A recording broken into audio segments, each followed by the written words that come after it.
할렐루야, 반갑습니다. 수원 예수님교회 유영조 목사입니다. 자, 오늘 2024년도 9월 22일 주님의 날입니다. 할렐루야. 먼저 말씀 보도록 하겠습니다. 말씀은 마태복음 11장 28절에서 30절 말씀이 되겠습니다. 할렐루야. 수고하고 무거운 짐진 자들아 다 내게로 오라. 내가 너희를 쉬게 하리라. 나는 마음이 온유하고 겸손하니 나의 멍에를 메고 내게 배우라. 그리하면 너희 마음이 쉼을 얻으리니 이는 내 멍에는 쉽고 내 짐은 가벼움이라 하시니라. 할렐루야. 아멘이십니까? 자, 오늘 2024년도 9월 22일 주님의 날에는 오늘 본문 마태복음 11장 28절에서 30절 말씀과 또한 말씀을 중심으로 해서 수고하고 무거운 짐진 자들아 다 내게로 오라 라는 제목으로 주님의 말씀 듣도록 하겠습니다. 할렐루야. 자, 아담 이후 태어난 사람은 누구나 수고하고 무거운 짐을 짊어지고 삽니다. 그러나 많은 사람들은 나 자신만 수고하고 무거운 짐을 진다고 생각하는 사람이 많습니다. 그러나 이는 모두 다 각각 다른 종류의 수고하고 무거운 짐을 지고 살아갑니다. 오늘을 사는 이들은 남자도 여자도 어른도 아이도 언제나 피곤하다는 말을 입에 달고 삽니다. 한 어른이 아파트의 엘리베이터를 탔는데 주변에 있는 유치원 어린이들이 여러 명이 잔뜩 탔습니다. 그런데 그중 유치원 어린이가 다른 친구를 보고 야, 인생살이 참 피곤하다 라고 말했습니다. 그러자 옆에 있는 그 어른이 그 말을 듣고 나서 신기해서 어린애가 인생사가 피곤하다니 어떻게 피곤한가? 그래서 너 유치원 학생인데 너 인생이 그렇게 피곤하면 어떻게 되냐라고 묻자 그 어린아이가 어른들은 몰라요. 유치원 갔다가 집에 돌아오면 엄마가 피아노 연습하라고 합니다. 그리고 피아노 치고 난 다음에는 좀 놀려고 하면 미술학원에 가라고 합니다. 미술학원에 겨우 좀 시간을 내어서 집에 돌아오면 이제는 영어학원에 가라고 합니다. 이러니 인생이 피곤하지 않겠습니까? 라고 아이가 말했다고 합니다. 자, 이뿐만이 아니라 세상에 사는 동안에 어른들도 피곤하다는 말을 입에 달고 사는데 육체의 피곤함 뿐만 아니라 정신적 피로가 대단한 것입니다. 스트레스는 현대사회에서 가장 많이 사용되는 말 중에 하나인데 이 스트레스가 원인이 되어서 여러 가지 질병에 우리가 걸리게 되는 것입니다. 이날과 달리 신경성 병이라든지 우울증 질환이라고 말을 많이 하는데 그것은 모두 다 마음에 뿌리를 둔 병을 말하는 것입니다. 성경전도서 1장 8절에 모든 만물이 피곤하다라고 말하고 있는 것입니다. 사람만 피곤한 것이 아니라 만물이 다 피곤하다고 말하고 있습니다. 모든 피조물들이 피곤하다는 것입니다. 그런데 이런 수고하고 무거운 짐은 근본 인간이 죄를 지음으로 우리에게 다가오는 짊어지게 되는 짐이 되는 것입니다. 자, 먼저 보면은 수고하고 무거운 짐진 자들아 라고 말씀하고 있습니다. 자, 예수님께서는 우리를 보시고 수고하고 무거운 짐진 사람이라고 이름을 붙여주셨습니다. 자, 여러분과 제가 항상 수고하고 무거운 짐을 짊어지고 살기 때문인 것입니다. 우리 인생들은 이 세상의 삶의 의미를 잃어버리고 삽니다. 어디서 왔어? 어디로 가며 왜 사는가? 그런 의미를 잃어버린 것입니다. 하나님과 동등하게 되는 아담과 하와의 욕심으로 인해서 심판을 받아서 그 속사람이 죽고 육체의 사람만 벌거벗은 채 하나님 앞에서 쫓겨나게 된 것입니다. 우리들은 저주받은 땅에 피곤하고 고달픈 인생을 사는 것을 매일같이 보고 있습니다. 저주받은 땅에서 사는 고통은 성경에 분명히 기록하고 있는 것입니다. 창세기 3장 16절 19절을 말씀하고 있습니다. 또 여자에게 이르시되 내가 네게 임신하는 고통을 크게 더하리니 내가 수고하고 자식을 낳을 것이며 너는 남편을 원하고 남편은 너를 다스릴 것이니라 하시고 아담에게 이르시되 내가 네 아내의 말을 듣고 내가 네게 먹지 말라 한 나무의 열매를 먹었은즉 땅은 너로 말미암아 저주를 받고 너는 내 평생에 수고하여야 그 소산을 먹으리라. 땅이 네게 가시덤불과 엉겅퀴를 낼 것이라. 내가 먹을 것은 밭의 채소인즉 내가 흙으로 돌아갈 때까지 얼굴에 땀을 흘려야 먹을 것을 먹으려니 내가 그것으로 취함으로 시험을 입었으리라. 너는 흑인이 흑으로 돌아갈 것이니라 하시니라. 라는 준엄한 심판이 내려졌습니다. 진정 하나님께서 고단하고 피곤한 인생을 살도록 심판을 내리신 겁니다. 자, 그뿐만이 아니라 부부간에 또 부모 자식 간에 알력과 갈등을 가져와서 심지어 죽이기도 또 죽기도 하는 것입니다. 자, 창세기 4장 8절에 가인이 그의 아우 아벨에게 말하고 그들이 들에 있을 때에 가인이 그의 아우 아벨을 쳐 죽이니라 라고 기록되어 있습니다. 부모 자식 간의 갈등이 격심합니다. 그래서 인간은 인생 문제를 하려고 애를 많이 씁니다. 그래서 죄를 짓고 불의하고 추악하고 버림을 받아야 마땅한 행실들을 하고 살고 있는 것입니다. 그럼 어떻게 해야 이 더 잘못된 인생사를 고칠 수가 있는 것입니까? 자, 그래서 말씀하고 있습니다. 다 내게로 오라. 할렐루야. 자, 진정 예수님께서는 수고하고 무거운 짐진 자들은 주님께로 나오라고 말한 것입니다. 진실로 주님께 오면 주님이 고쳐주시겠다고 말씀합니다. 할렐루야. 자, 우리는 길을 잃어버렸지만 예수님은 우리의 길이 되십니다. 아멘이십니까? 자, 예수님이 이 세상과 태초의 길인데 우리 인생의 길을 잃어버리고 방황하면 어떻게 하는 것입니까? 더 많은 공부를 해서 또 철학과 명상을 해도 또 수많은 인간의 우상과 종교를 만든다고 해도 되는 것입니까?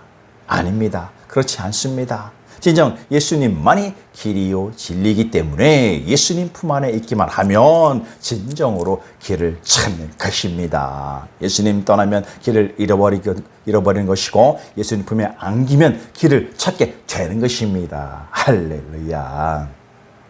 자, 진정 우리가 올바른 길을 들어서서 살아야 마음이 평안하고 기쁘고 즐겁게 또 행복합니다. 그 길에서 벗어나면 평안도 기쁨도 또 행복도 떠나고 버리고 마는 것입니다. 그러므로 길을 잃어버리지 말고 그 중심에 서서 살려면 길이 되신 예수님만을 모시는 것이야말로 진정한 길이 되는 것입니다. 할렐루야.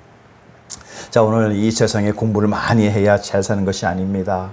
인간 세상 나눔을 많이 하고 도덕과 윤리를 닦아야 잘 사는 것도 아닌 것입니다. 우리는 진정한 중심에 선 곳에 들어가야 되는 것입니다. 예수님은 길인데 예수님을 모시고 있으면 길을 모시고 있고, 그럼 내가 이 세상에 바라는 크고 작은 길은 큰 길이 되신 예수님 안에서 다 깨달아지고 알게 되는 것입니다. 할렐루야. 자, 예수님을 믿는 사람들이 머리가 되고 꼴이 되지 않고 위에 있고 아래 내려가지 않고 남에게 구워줄지라도 꾸지 않은 삶을 산다는 것은 진정 올바른 진리의 길을 쫓아서 살기 때문에 낭패와 좌절을 당하지 않는다는 것입니다. 가야 할 길을 올바르게 들어서서 가기 때문에 실패하지 않는 것입니다. 사람의 길을 선택하는 것은 매우 대단히 중요한 것입니다. 예수님께서 십자가에 못 박혀 계실 때에 좌우에 강도들이 십자가에 못 박혀 같이 있는데 그 십자가에 못 박힌 강도 한 사람이 다른 강도 보고 말하기를 예수님 보고 욕하지 마라. 너와 나는 젊을 때부터 길을 잘못 들었다. 우리는 잘못된 길을 선택한 죄를 지금 받고 있는 것이다. 그러나 이 예수님은 길을 잘못 든 적이 없고 길을 잘못 들 때도 없다. 주님이시여, 주님이 이 땅에 다시 임하실 때에 나를 기억하여 주시옵소서라고 이야기를 합니다. 그때 주님께서 그 사람을 보시고 오늘날 너는 나와 함께 낙원에서 만날 것이다 라고 말씀하셨습니다. 이 사람은 한평생 길을 잘못 들었으나 이 마지막 순간이나마 진정으로 바른 길을 잘 선택했던 것입니다. 이렇게 마지막에 길을 잘 선택하니까 다른 때 실수로 선택하지 못한 것은 다 용서되고 사라져버리고 이제는 예수님과 함께 낙원에 들어갈 수가 있는 것입니다. 자, 우리들도 이 세상에 살면서 크고 작은 일에 올바른 길을 선택해야 되는 것입니다. 그렇기 때문에 그렇게 하기 위해서는 예수 그리스도를 구주로 모시고 예수 그리스도 안에서 간구하고 기도하면 예수님이 길이기 때문에 예수님이 우리 각자의 길을 밝혀 주시는 것입니다. 자, 성경 마태복음 18장 12절 14절을 말씀합니다. 너희 생각에는 어떠하냐? 만일 어떤 사람이 양 100마리가 있는데 그중 하나가 길을 잃었으면 그 99마리를 산에 두고 가서 길 잃은 양을 찾지 않겠느냐? 진실로 너희에게 이르노니 만일 찾으면 길을 잃지 아니한 99마리보다 이것을 더 기뻐하리라. 이와 같이 이 작은 자의 중에 하나라도 잃은 것은 하늘에 계신 너희 아버지의 뜻이 아니니라. 할렐루야. 자, 그러므로 창조주 하나님은 우리 인생들이 길 잃은 양이 되기를 원하지 않으십니다. 우리 모두 다 예수의 길에 들어서 있기를 바라는 것입니다. 할렐루야. 길을 잃어버린 사람은 그 결과로서 방황을 하게 되는 것입니다. 그러나 길을 잃지 않는 사람은 열매를 맺습니다. 오래전 유럽의 사람들이 미주 대륙에 이민을 갈 때 많은 사람들이 남미를 선택해 갔습니다. 왜냐하면 남미에는 금이 많이 나기 때문에 금을 캐기 위해서 남미로 가는 것을 선택했습니다. 그러나 또 많은 사람들은 북미를 택해서 배를 탔습니다. 그들은 자유롭게 믿음의 신앙을 가질 수 있게 되기 위해서 예수 잘 믿으려고 북미를 택했습니다. 세월이 지나고 난 다음 누가 올바르게 길을 택하게 된 것입니까? 진실로 예수 잘 믿기 위해서 북미로 간 사람들은 예수도 잘 믿고 올바른 길에 들어서서 인생의 모든 것에 성공을 했습니다. 그러나 남미로 간 사람들은 길을 잘못 택해서 예수도 잘 못 믿고 생활의 길을 잘못 들어서 사업이 엉망이 되고 사회가 가난과 온갖 범죄로 실패했습니다. 자, 그러나 최근에는 중남미의 예수님을 잘 믿는 개신교가 부흥함으로 해서 먼저는 영적으로 깨어나기 시작하고 있다는 것입니다. 자, 역사를 보면 예수님께 들어가서 길을 올바르게 택한 사람들은 무엇을 해도 성공을 합니다. 예수 그리스도의 품속에 들어가면 이 땅에 사는 삶 자체를 주님께서 천국으로 만들어서 우리의 모든 필요를 넘치게 하시는 것입니다. 그러므로 수고하고 무거운 짐진 자들아 내게로 오라, 다 내게로 오라 라고 하신 주님께 오게 되면 진정한 길을 찾게 되는 것입니다. 인생의 모든 문제가 해결의 길로 가게 되는 것입니다. 할렐루야. 자, 또 예수님은 진리 그 자체이십니다. 아멘이십니까? 자, 세상은 거짓말로 꽉 들어차 있습니다. 이 세상의 거짓 목회자들이 나를 따르라고 하고 정치인들과 단체와 집단들이 온갖 거짓으로 수많은 사람의 거짓의 구렁텅이 속에 집어넣습니다. 성경이 이 거짓을 마귀라고 증거하고 있습니다. 너희는 너희 아비 마귀의 선하시니 너희 아비의 욕심대로 너희도 행하고자 하느니라. 그는 처음부터 살인한 자요 진리가 그 속에 없으므로 진리에 서지 못하고 거짓을 말할 때마다 제 것으로 말하나니 이는 그가 거짓말쟁이요 거짓의 아비가 되었음이라. 자, 이렇게 마귀는 통째로 거짓말인 것입니다. 그 거짓말을 따라가면 모든 것이 거짓투성이인 곳으로 가게 되는 것입니다.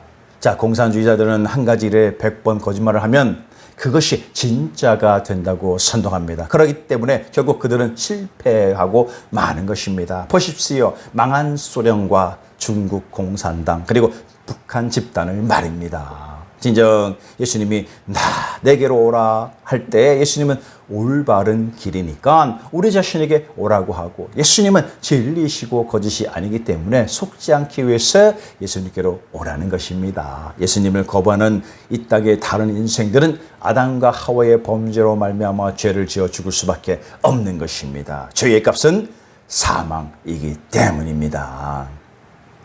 한 사람이 순종하지 아니함으로 많은 사람이 죄인 된 것 같이 한 사람이 순종하심으로 많은 사람이 의인이 되리라 라고 기록되고 있습니다. 또 이는 죄가 사망 안에서 왕노릇한 것 같이 은혜도 또한 의로 말미암아 왕노릇하여 우리 주 예수 그리스도 말미암아 영생에 이르게 하려 함이라 라고 말씀하고 있는 것입니다.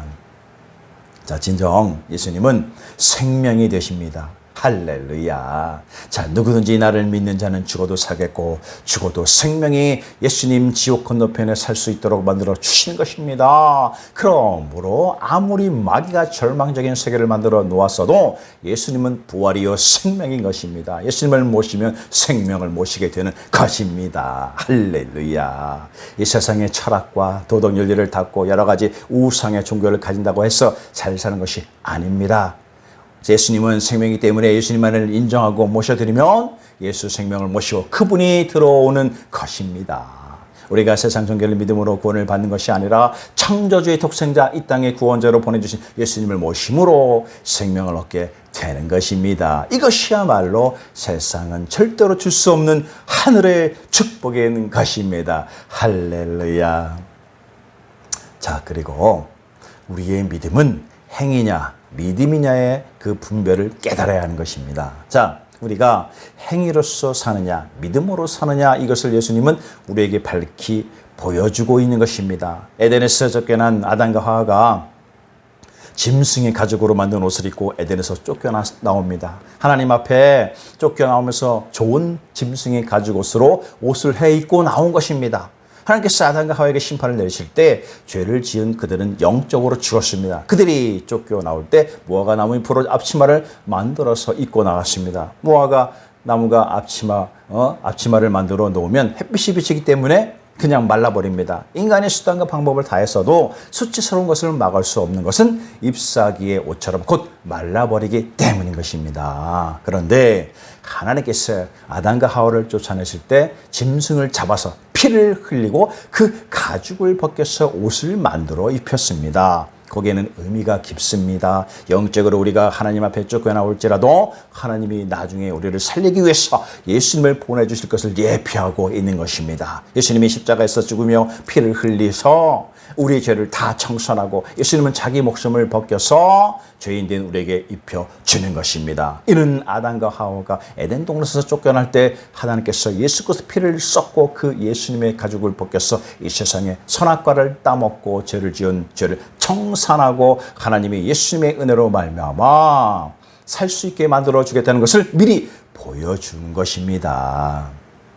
자, 인간은 벗은 몸으로 아무리 노력을 해도 영원한 추위를 이기지 못합니다. 이것은 인간은 인력으로 율법을 지킬 수 없다는 것입니다. 자, 로마서 3장 10절 또 12절에 말씀하고 있습니다. 기록된 바 의인은 없느니 하나도 없으며 깨달은 자도 없고 하나님을 찾는 자도 없고 다 치우쳐 함께 무익하게 되고 선을 행하는 자는 없느니 하나도 없도다 라고 했으며 또 로마서 3장 20절에 그러므로 율법의 행위로 그의 앞에 의롭다 하심을 얻은 육체가 없나니 율법으로는 죄를 깨달음이니라 라고 기록되어 있는 것입니다. 그러므로 인간의 수단으로서 죄를 안 지을 수 없습니다.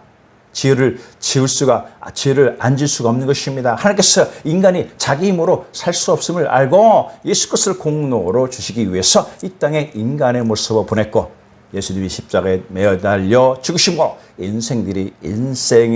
인생의 죄를 다 청산하고 예수 그리스도의 죄 없는 인생을 우리에게 선물로 주심으로 우리가 얻게 된 것입니다. 할렐루야. 자, 로마서 3장 21절 22절은 말씀하고 있습니다. 이제는 율법 외에 하나님의 한 의가 나타났으니 율법과 선지자에게 증거를 받은 것이라 곧 예수 그리스도를 믿음으로 말미암아 모든 믿는 자에게 미치는 하나님의 의인이 차별이 없느니라. 할렐루야. 자, 이 예수 그리스도께서 십자가에 못 박혀 죽으신 대가가 얼마나 큰지 예수 그리스도 안 믿는 우리들에게 한평생 지은 죄의 대가가 10이라고 가정하면 예수님이 우리를 위해서 십자가에 죽으신 피의 대가는 영원한 것입니다. 그러니 예수님을 믿으면 죄를 한 번도 안 지은 것처럼 되고 마는 것입니다. 하나님께서는 우리를 부르실 때 우리는 예수 그리스도의 의를 입어서 영원한 의로움을 가지고 나오는 것입니다. 죄를 한 번도 안 지은 것처럼 그런 자격을 가지고 거룩함으로 하나님 앞에 나갈 수가 있는 것입니다. 예수님의 은혜로 인하여 예수 믿음으로 말미암아 생명은 얻는 것입니다. 할렐루야. 자, 은혜라는 것은 이처럼 공짜라는 것입니다. 공짜로 주는 것인데 그 공짜로 주는 은혜에 의지해서 믿기만 하면 영생을 얻게 되는 것입니다. 믿기만 하면 죄가 청산되고 예수님 보내주신 그 보혜사 성령께서 우리 속에 들어오십니다. 진정 성령께서 우리와 같이 지내면서 죄의 생활은 점점 사라지고 의와 진리를 따라 살 수 있게 만들어 주는 겁니다. 할렐루야. 자, 그러므로 우리는 쉽고 가벼운 멍에를 매는 것입니다. 자, 예수님께서 말씀하기를 나의 멍에는 쉽고 내 짐은 가볍다라고 말씀하십니다. 자, 예수님 당시 그 중동에서 농사 짓는 사람들이 소의 멍에를 걸쳐서 논을 갈거나 밭을 가는데 어미 한 마리만 있을 때는 모르는데 새끼가 있으면 목에 건 멍에가 보통보다 큽니다. 그 멍에를 어미 목에 걸어놓고 새끼를 그 멍에 밑에 같이 불러 세우는 것입니다. 자, 멍에는 엄마 목에 걸려 있는데 밖에서 보면 새끼가 멍에를 같이 걸머쥐고 있는 것 같이 보입니다. 어미소가 걸어갑니다. 그럼 그 밑에 새끼소는 어미 따라서 걸어가면 아무 짐도 목에는 얹혀지지 않고 있는 것입니다. 어미소가 잔뜩 힘을 넣어서 가는데 새끼는 엄마 밑에서 멍에를 맨 척만 하는 것입니다. 밭을 가는 흉내만 내는 것입니다. 온유하고 겸손한 엄마는 자기가 수고하고 무거울지라도 새끼를 자기 멍에 밑에 불러서 같이 밭을 가는데 새끼에게 밭 가는 법을 가르쳐주는 것입니다. 그러므로 새끼의 수고하고 무거운 짐은 새끼 멍에 위에 얹힌 것이 아니라 엄마가 다 새끼의 멍에를 자기 목에 걸고 엄마는 그것을 짊어지고 가는데 새끼는 재미있게 평안하게 따라가는 것입니다. 자, 우리가 예수님께서 우리의 수고하고 무거운 짐을 맡기고 나면 예수님이 당신의 그 십자가의 멍에에 우리 짐을 다 받아서 짊어지고 나와 같이 가자라고 하면 사람들이 짐을 다 짊어지고 가네라고 할 겁니다. 그러나 실제로는 그 짐은 자기 멍에에 얹혀 있지 않습니다. 예수님 멍에에 얹혀 있는 것입니다. 자기 멍에는 없습니다. 예수님 멍에 밑에 들어가 있으니까 그래서 예수님과 나란히 같이 걸어가는 겁니다. 예수님의 온유하고 따뜻한 마음으로 우리를 옆에다 세워서 같이 가면 큰 짐을 옮기는 것 같이 보이지만 우리는 수고롭지 않게 목적을 달성할 수가 있는 것입니다. 자, 진정 우리가 오늘 이 자리에 있지만 예수님께서 나의 멍에 밑에 들어와서 함께 하자라고 말씀하고 계시는 것입니다. 그러므로 인생의 짐이 없는 사람은 없습니다만 인생의 그 짐을 다 걸머쥐고 갈 사람도 없습니다. 진정으로 예수님을 믿는 사람은 자기의 짐을 예수님의 멍에다 얹혀놓고 자기는 예수님 멍에 밑에 서서 그리스도와 함께 걸어가면 수고하고 무거운 짐은 예수님이 다 맡아서 짊어지고 우리는 평안하게 가게 되는 것입니다. 진정 새끼소에게는 쉽고 가벼운 멍에입니다. 새끼소의 그 무거운 짐을 엄마 소가 온유하고 겸손한 마음으로 걸머쥐고 가는 것입니다. 할렐루야. 진정 우리가 예수님의 십자가를 함께 걸머쥐고 믿음으로 순종해서 살아나가게 되면 주님의 이름으로 우리는 축복 속에 살게 되는 것입니다. 진정 성경은 말씀하고 있습니다. 고린도후서 4장 10절에 우리가 항상 예수의 죽음을 몸에 짊어지면 예수의 생명이 또한 우리 몸에 나타나게 하려 함이라 라고 기록하고 있습니다. 예수님의 죽음은 우리를 위한 죽음이신 것입니다. 예수님이 우리의 죽음을 대신 짊어지고 걸어가는데 우리가 예수님을 모시고 같이 가면 예수님의 생명이 우리 속에 충만하게 나타난다는 것입니다. 요한복음 10장 27로 28절에 내 양은 내 음성을 들으며 나는 그들을 알며 그들은 나를 따르리나 내가 그들에게 영생을 주노니 영원히 멸망하지 않을 것이요 또 그들을 내 손에서 빼앗을 자가 없느니라라고 말씀하고 있는 것입니다. 예수님 뜨거운 사랑으로 우리와 나의 짐을 짊어지시고 또 그 예수님 멍에 밑에 우리가 들어가면 천국 복음과 하늘 축복을 누리게 되는 것입니다. 진정 예수님은 천국 복음의 멍에를 메고 있는 것입니다. 죄의 멍에, 질병의 멍에, 가난과 헐벗음의 멍에, 죽음의 부활의 멍에, 성령과 동행하는 멍에, 예수님은 그 모든 멍에를 걸머지고 내 멍에 밑에 들어오라라고 손짓하고 계시는 것입니다. 우리가 예수님의 그 멍에 속에 들어가면 우리의 짐은 예수님이 다 걸머지고 우리는 그냥 하나님 은혜에 감사를 하면서 같이 살게 되는 것입니다. 수고하고 무거운 짐진 자들아, 우리인데 주님께서는 주님께로 들어오는 것은 예수님의 십자가 밑에 우리가 들어가는 것입니다. 진실로 예수님의 십자가인데 그 십자가 우리 각자의 십자가처럼 느껴지게 되는 것입니다. 십자가도 예수님이 매달려 있는데 예수님이 십자가인 줄 보이지만 예수님이 우리 각자를 업고서 십자가에 매달려 있는 것입니다. 그러한 또한 십자가에 매달렸다고 생각하지만 엎여 있는 것입니다. 우리 각자가 십자가를 스스로 짊어진 것이 아니라는 것입니다. 자, 성경 히브리서 9장 22절은 율법을 따라 거의 모든 물건이 피로써 정결하게 되나니 피 흘림이 없은즉 사함이 없느니라 라고 말씀하고 있습니다. 그런데 예수께서 십자가에 피 흘려 죽으심으로 우리의 죄를 대속해 주시고 우리에게 의의 옷을 입혀 주십니다. 갈라디아서 3장 26절 27절에 너희가 다 믿음으로 말미암아 그리스도 예수 안에서 하나님의 아들이 되었으니 누구든지 그리스도와 함께 합하여 위하여 침례를 받은 자는 그리스도로 옷 입었느니라 라고 말씀하고 계십니다. 진정 예수님의 바로 우리의 의의 옷이 되시는 것입니다. 누구든지 예수를 믿으면 예수님의 의를 전달받아 의롭게 되는 것입니다. 그러므로 예수를 믿는 것은 예수 의로움, 우리의 의로움, 예수님의 치료, 우리의 치료, 예수님 천국, 우리의 천국, 예수님의 부활, 나의 부활이 되는 것입니다. 자, 수고하고 무거운 짐진들아 다 내게로 오라. 너희가 그렇게 고생하고 수고하지 말고 내게로 오라. 그리고 내 멍에를 밑에서 들어오너라. 내 짐은 전부 다 내 멍에에 내 짐은 다 전부 다 내 멍에 던져버려라고 주님은 우리에게 부르고 계십니다. 예수님이 짊어지고 있는 멍에 내 짐 다 맡겨버리고 주님을 나의 주님으로 모시고 기도로서 맡기고 나아가면 예수님은 겸손하고 온유한 하나님이 되심으로 우리 각자의 짐을 대신 짊어지고 인생을 평안으로 인도하여 주시는 것입니다. 할렐루야, 아멘이십니까?